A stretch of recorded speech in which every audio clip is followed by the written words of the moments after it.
আমাদের এই business policy দিয়েই কৃষ্ণনগরটাকে ক্যাপচার করে নিতে হবে, কি বলো? এটা তুমি একদম ঠিক কথা বলেছো। বিজনেস একটা গ্রেট ওয়ে হবে, তারপর ধীরে ধীরে টোটাল কৃষ্ণনগর আমরা দখল করে নেবো। এরপর টোটাল কান্ট্রি। এক্স্যাক্টলি তাই। মানুষের বেঁচে থাকার জন্য ফুড খেতেই হবে। এখানকার মানুষ সব থেকে বেশি যে ফুডটা খায় সেটা হলো রাইস। তাই আমাদের একটা স্পেশাল চাল চালতে হবে। ইয়েস ইয়েস, চাল চলতে হবে, চাল।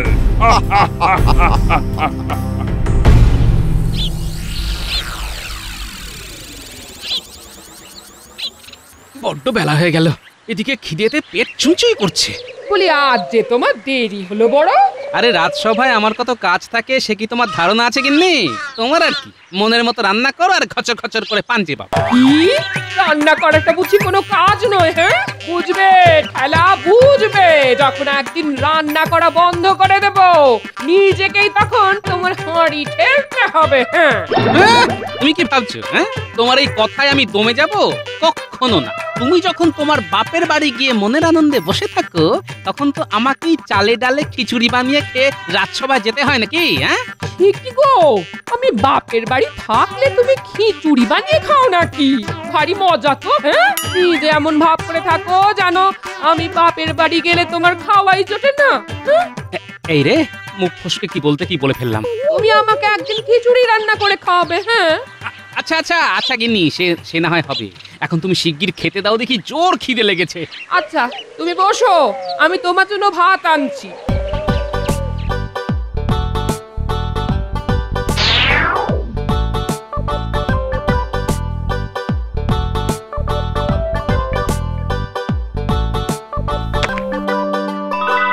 বলি নাওয়া কি ছেড়ে দিয়েছো নাকি? ভাত খাবে তা কই নিয়ে এলে না? না না, এখন আমি আগে খাবো, পরে নাইতে যাবো। গো যত দিন যাচ্ছে তত তোমার আলসেমিতে ধরছে। জন্মে শুনিনি বাপু কেউ খেয়ে দে চান করতে যায়। তোমার সবকিছুই কিরকম উল্টো রকম হয়ে যাচ্ছে। হ্যাঁ সব সোজা আছে গিন্নি, তুমি এখন চুপ করলে আমি একটু শান্তিতে খেতে পারি। সে আমি জানি গো জানি, আমার কোনো কথা তোমার ভালো লাগে না। ও কি হলো গো, এই তোমার চোয়াল আটকে গেল নাকি? সর্বনাশ, এক্ষুনি গুলটেনে আপনাকে ডেকে তোমার চোয়ালে ঘুষি মারতে হবে দেখছি। এই কি হলো বলো দেখি। কি গো কিছু বলো। পেটে যখন খিদের জ্বালা, আমার গিন্নি তখন আমাকে পাথর খেতে দেয়। আরে দাঁতগুলো গেল মনে হয়। বলি তুমি কি আজকাল পাথর দিয়ে রান্না করছো নাকি? মরণ, দাঁড়াও দেখাচ্ছি। কি আবার দেখাবে? কি আবার দেখাবে? সেরেছে কি? আরো পাথর নিয়ে এসে মাথায় ভাঙবে নাকি? শিলনোড়া আনতে গেল না তো? এই দেখেছো চাল ভর্তি কাঁকড়। এখন তুমি বাজার থেকে পাথর মেশানো চাল নিয়ে এলে আমি কি করবো? হ্যাঁ কি অবস্থা, বাজারে এখন পাথর মেশানো চাল দিচ্ছে? চাল যখন তোমায় দোকানি দেয় তখন একটু ভালো করে লক্ষ্য করো না নাকি? নাকি খালি এই দোকানি যা খুশি দিক তুমি তোমার মহান ওই রাজকর্ম নিয়ে এই চিন্তা ভাবনা করতে থাকো? না, দোকানি তো বিশ্বস্ত, তবে বেটাকে ধরতে হবে। কি জানি বাপু, আজকে পাথর দিচ্ছে, কালকে চালের বদলে আস্ত ইট দিয়ে দেবে। হ্যাঁ তুমি চুপ করো তো, ইট নিয়ে এলে আমার মাথায় ভেঙো, হয়েছে?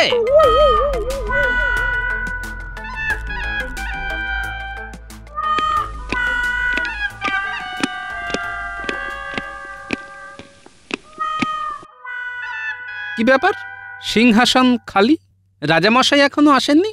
কি ব্যাপার, সবাই চুপ কেন? আচ্ছা গুরুতর কিছু হয়েছে নাকি? না না, আমরা ভেবেছিলাম তুমি হয়তো জানো, এখন দেখছি তুমিও কিছু জানো না। আরে গোপাল কি করে জানবে? আমি রাজামশাইয়ের সব থেকে কাছে এবং নিজের লোক, আমি জানি না মহারাজের কি হয়েছে? হ্যাঁ মন্ত্রী মশাই, আপনি এত কাছের লোক হয়েও খবরটুকু পর্যন্ত নেননি যে মহারাজের কি হয়েছে? আমার তো মনে পড়ে না মহারাজ কবে এত দেরি করে রাজসভায় এসেছেন। তুমি কতটুকু জানো হে? ওই তো মহারাজ,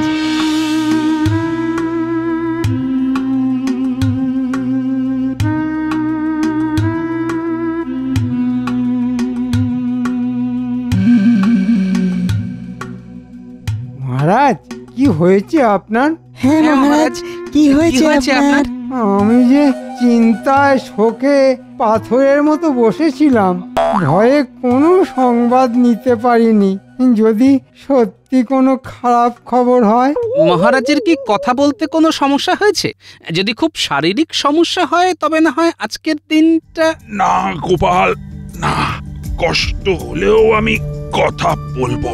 কাল রাতে যখন খেতে বসলাম, বেশ সুন্দরভাবে ভাত খাচ্ছি, এমন সময় কি মহারাজ? কোনো শত্রু কি খাবারে বিষ মিশিয়ে দিয়েছে? না না, ভাতের মধ্যে ছিল ভয়ঙ্কর বড় দুটো কাঁকড়, আর সেই কাঁকড় অসাবধানে চিবিয়ে আমার দাঁত দুখানা ভেঙে গেছে। মহারাজ, যন্ত্রণা কমানোর পচন আমার কাছে আছে, আর আপনার এখন ওই বিশ্রামের প্রয়োজন। মহারাজ, আজকে আমার ভাতের মধ্যে বড় বড় কাঁকড় ছিল। আমি কিন্তু খুব চিন্তিত হয়ে পড়ছি, কারণ আমাদের রাজ্যের চাল এত ভালো যে আগে এরকম কাঁকড় পড়ার উদাহরণ নেই। গোপাল, গোটা রাজ্যের চালের কথা এই মুহূর্তে ভাবার দরকার নেই। সবার আগে দরকার মহারাজের সুস্থ হয়ে ওঠা। তবে এটা খুব সত্যি কথা যে রাজ্যে রাজার ভাতের চালি কাঁকড়, সে রাজ্যের প্রজাদের চালে না জানি কত কি মেশানো আছে। আমাকে খুব শিগগিরই সেই সব জানতে হবে। আচ্ছা, সে নয় পরে ভাবা যাবে। তবে আপনার সাথে সাথে গোপালের চালেও কাঁকড় পড়ল, এটা কেমন জানি সন্দেহজনক। এটা আবার ওর এক চালও হতে পারে। বেশ তো, আমাকে যদি বিশ্বাস না হয় তাহলে আপনি আসুন আমার বাড়িতে, এক থালা ভাত খেয়ে যান। আমন্ত্রণ রইল। ঠিক আছে, আর কোনো কথা নয়। মন্ত্রী, তুমি চুপ করো। মহারাজ, আপনি আর কথা বলবেন না, আপনার বিশ্রামের প্রয়োজন। বৈদ্য ঠিক বলেছে মহারাজ, আপনার সত্যি বিশ্রামের প্রয়োজন। শোনো, আগামী 3-4 দিন রাজসভা বন্ধ থাকবে। আমি তো আর কথাই বলতে পারছি না। আজ রাজসভা এ পর্যন্তই। ওহ বাবা।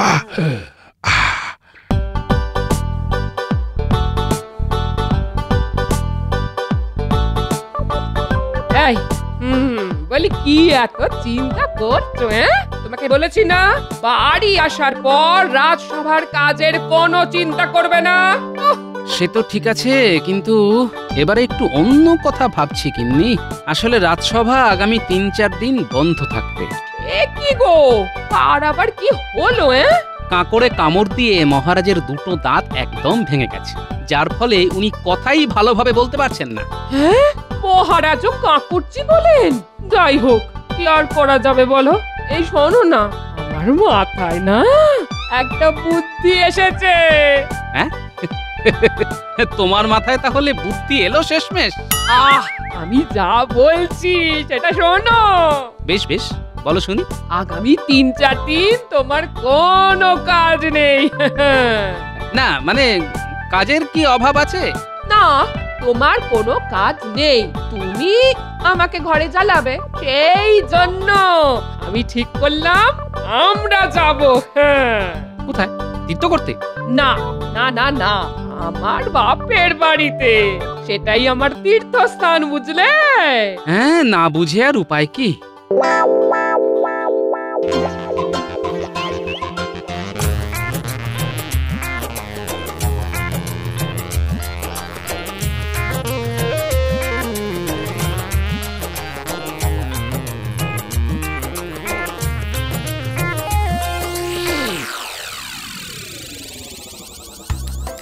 খাও বাবা জীবন, ভালো করে খাও, তোমার তো দেখাই পাওয়া যায় না। জামাইবাবু তো রাজকার্যে সব সময় ব্যস্ত থাকে। সে কি আর আমি জানি না। রাজকার্য না ছাই, তোমার জামাই বড্ড কুড়ে হয়ে গেছে। হ্যাঁ, এবারেও তো আসতে চাইছিল না, আমি জোর করাতে এলো। আহ ওই চুপ কর না, জামাই বাবা জীবনকে একটু শান্তি মতো খেতে দে। কি দিদি, হ্যাঁ তুই জামাই বাবুকে শান্তিতে খেতে দিস না? হ্যাঁ তা দেখ, তুমি তো তোমার দিদিকে চেনোই। তবে শ্বশুর বাড়িতে এসে ভালো করে খাবার মতো শান্তি আর কোথাও নেই। তোমাদের এত আপ্যায়ন, এত যত্ন আত্মি, এ কোথায় পাবো বলো? যত্ন তো করতেই হবে বাবা, জামাই বলে কথা। বাজার থেকে বেছে বেছে সেরা ইলিশ মাছগুলি নিয়েছি। তুমি আরো দুটো মাছ নাও বাবা জীবন। ওরে বাবা, আর না আর না, 5খানি বড় বড় মাছের টুকরো খেয়েছি, আর হজম করতে পারবো না। জামাই বাবু, মাছগুলোর স্বাদ কেমন ছিল? খুবই খুবই ভালো, খুবই ভালো, কোনো তুলনা নেই। আমি খুব তৃপ্তি করে খেলাম, বুঝলে। তবে সব থেকে ভালো কিন্তু ভাতের স্বাদ, কোনো তুলনা নেই। বহুকাল এত সুন্দর চালের ভাত আমি খাইনি, বুঝলে। তাই না? আচ্ছা ভাই, এই চাল তুই কোথা থেকে এনেছিস? বাজার থেকেই এনেছি। আজ 2-3 সপ্তাহ ধরে বাজারে এই চাল এসেছে। যদিও খুব দামি চাল। বুঝতে পেরেছি, দামি তো হতেই হবে। বুঝলে শ্যালক ভাই, তুমি যে দোকান থেকে চাল নিয়েছিলে, আমাকে সেখানে একবার নিয়ে চলো তো। জামাই বাবু, ওই দোকানটা বাজারের আরেক প্রান্তে। হ্যাঁ চলো না, যাই। এত ভালো চাল, ভাবছি বাড়ি ফেরার সময় 1 বস্তা চাল নিয়ে যাব। বাহ, এ তো খুব ভালো কথা। চলুন চলুন জামাই বাবু, আপনাকে ওই চালের দোকানটায় নিয়ে যাই।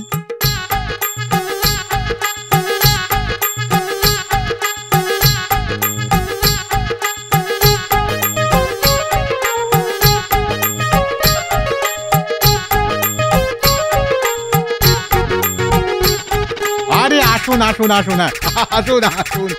কাল ভাত কেমন খেয়েছেন? চাল ভালো ছিল তো? চাল আপনার অতি উত্তম। ইনি হলেন আমার জামাই বাবু। আপনার দেওয়া চালের ভাত খেয়ে খুব খুশি হয়েছেন। হতেই হবে, হতেই হবে। এই চাল সবারই খুব পছন্দ হচ্ছে। মশাই থাকা হয় কোথায়? আমি কৃষ্ণনগরেই থাকি। বেশ বেশ বেশ। আপনার এই চাল আমার খুব ভালো লাগে, যার জন্য আমি ভাবছিলাম ফিরে যাওয়ার আগে আপনার থেকে 1 বস্তা চাল নিয়ে যাব। বাবা বাবা। আচ্ছা, আপনার এই চালের দাম কত? আগে যে চাল অমূল্য, তার কি ওই সামান্য দাম আপনি দিতে পারবেন না? হ্যাঁ, সেই সামান্য দামটাই তো শুনতে চাইছি। আমার এই চাল বস্তা হচ্ছে 16 আনা। হ্যাঁ, দামটা একটু বেশি বটে। আগে 16 আনা খাঁটি চালের দাম যে 16 আনাই হবে। সে বেশ বেশ বেশ, আমি পরশু যাবার আগে নিয়ে যাব। তবে এটাও ভাবছি যে কৃষ্ণনগরে এই চাল তো আর পাবো না। না না না, নিশ্চয়ই পাবেন। তবে আপনাকে আমার মহাজনের সাথে কথা বলে চাল নিতে হবে। আচ্ছা, আপনার মহাজনকে? তাকে তো আমি চিনি না। আপনি যদি তার নাম ঠিকানা দেন তবে খুব ভালো হয়। সবাইকে তো দিতে পারি না। তবে আপনার শ্যালক বাবু আমার রোজগার খরিদ্দার, আর আপনি হলেন তার জামাই বাবু। আপনাকে না দিলে তো মহা পাপ হবে। সে আমি জানি। একটু একটু একটু অপেক্ষা করুন। হ্যাঁ, এই যে ইংরেজ বণিক, এই ঠিকানায় গেলেই তার দেখা পাবেন। তাকে বলবেন আমার কথা, বলবেন আমি পাঠিয়েছি। ব্যাস ব্যাস, তারপরে আর কোনো সমস্যা হবে না। আপনাকে অনেক ধন্যবাদ। পরশু তাহলে চালটা নিয়ে যেতে ভুলবেন না কিন্তু। না না, কখনোই নয়।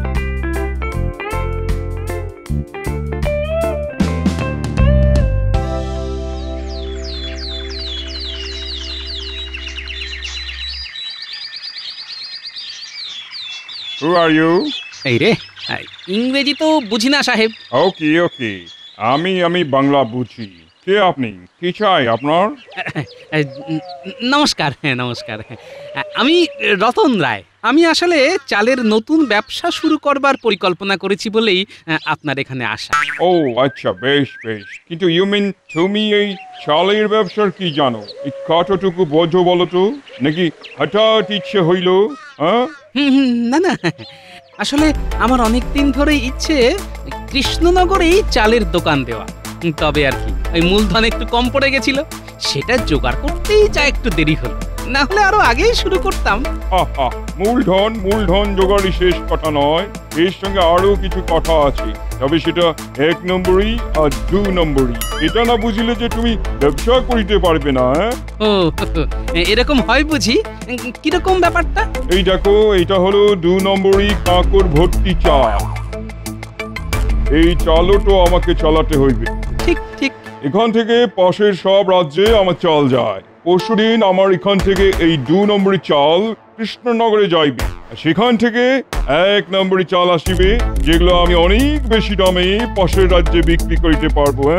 ও বাবা, তাই বলছি তুমি দোকান না খুলে আমার এখানে টাকা ঢালো, লালে লাল হয়ে যাবে।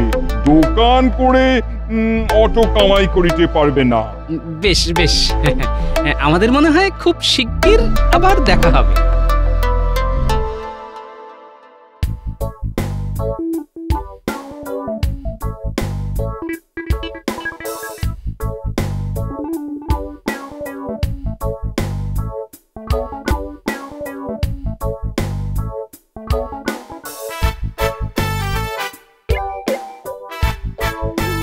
ওকে ওকে।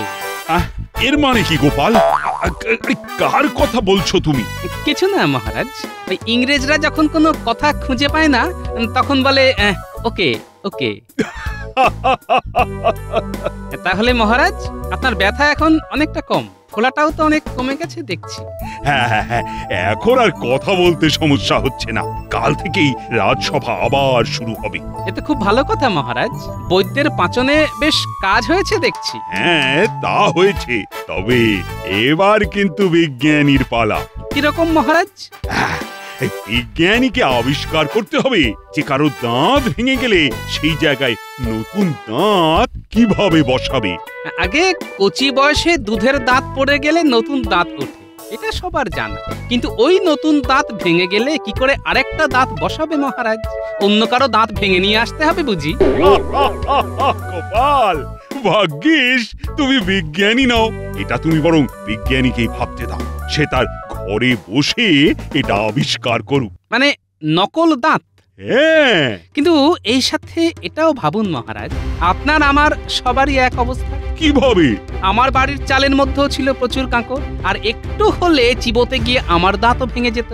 কিন্তু প্রশ্ন হলো, এত খারাপ চাল আসছে কোথা থেকে? কিন্তু মহারাজ, আপনার সাথে আমার খুব গোপনীয় কথা আছে মহারাজ। সকলের সামনে এগুলো বলা যাবে না, তাই আগে ভাগে আপনার সাথে দেখা করতে চলে এসেছি। বেশ, তো কি শুনি?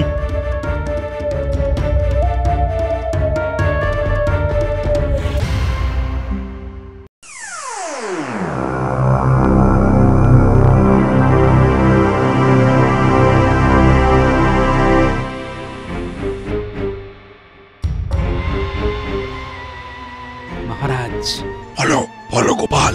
দেখুন মন্ত্রী কি করছে। দেখতেই তো পাচ্ছি বিশ্বাসঘাতকটাকে। আজ বছর শেষ দিন, কে যা শেষ করার আমি করব। মহারাজ, ওই দেখুন ধানের গোলা।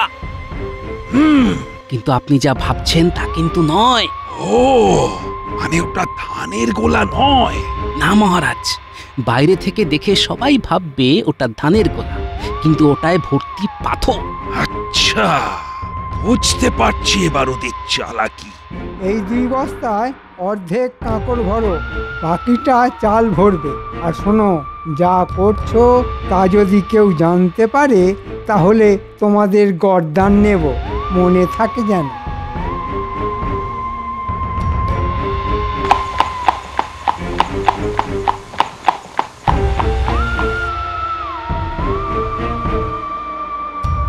আরো 3 গাড়ি ভর্তি পাথর আসিয়াছে। ওগুলো তাড়াতাড়ি গুদামে ঢোকাবার ব্যবস্থা করো। কৃষ্ণনগরের 1 নম্বর চাল এই গাড়িতে পাঠিয়ে দিতে হবে। কি হলো সাহেব? মহারাজ আমাকে মাফ করিয়া দিন। মহারাজ আমাকে মাফ করিয়া দিন। শোনো, তুমি বিদেশি, তাই যেখান থেকে এসেছো সেখানে চলে যাও। তোমাকে এখানে ব্যবসা করার অনুমতি আমি দিচ্ছি না। আর আমার রাজ্য ছাড়া আমার পাশের কোনো রাজ্যে তোমাকে যেন দেখতে না পায়, তাহলে কিন্তু তোমাকে আমি বন্দি করব। ওকে ওকে। গোপাল দেখো, ইংরেজের মুখে আর কথা নেই, তাই বলছে ওকে ওকে। ভাগো ভাগো এখান থেকে। কি বলেছিলাম না আবার দেখা হবে? মহারাজ আপনি এখানে এত রাতে মানে আপনার কি ভালো ভাতের চাল লাগবে? ও ভাগা, হ্যাঁ আমার রাজ্যের মন্ত্রী হয়ে এখানে এসে ইংরেজের সাথে শার্ট করে 2 নম্বরই পাথর মেশানো চাল রাজ্যের চারিদিকে ছড়িয়ে দেবার শাস্তি জানো? মহারাজ এ কি বলছেন? আমি তো তদন্ত করতে এসেছিলাম। এই হলো তোমার তদন্তের নমুনা। পাথর মেশানো চাল খেয়ে আমার দুটো দাঁত ভেঙেছে, আর আজ আমি তোমার সব কটা দাঁত ভাঙবো। ওরে বাবা রে, ওরে বাবা রে, হায় হায়, আমার দাঁত, আমার দাঁত। হ্যাঁ মহারাজ, মন্ত্রীর একটি দাঁতও আস্ত রাখবেন না। আমি আগেই বলেছিলাম যে মন্ত্রী ছাড়া এত বড় কুকর্ম আর কেউ করতে পারবে না। আ আ ও ও ওরে, হায় হায় হায় হায়, আমার দাঁত, আমার দাঁত কোথায়? যোগ্য শাস্তি মহারাজ। সত্যি গোপাল, তুমি ছাড়া এই সমস্যার সমাধান হতো না। ভাবিয়েছিলাম ফার্স্টে বিজনেস করিব, ইনকাম করব, তারপর স্লোলি কৃষ্ণনগর দখল করিব, কিন্তু আমার সব প্ল্যান ওয়াটার হয়ে গেল। ও গড!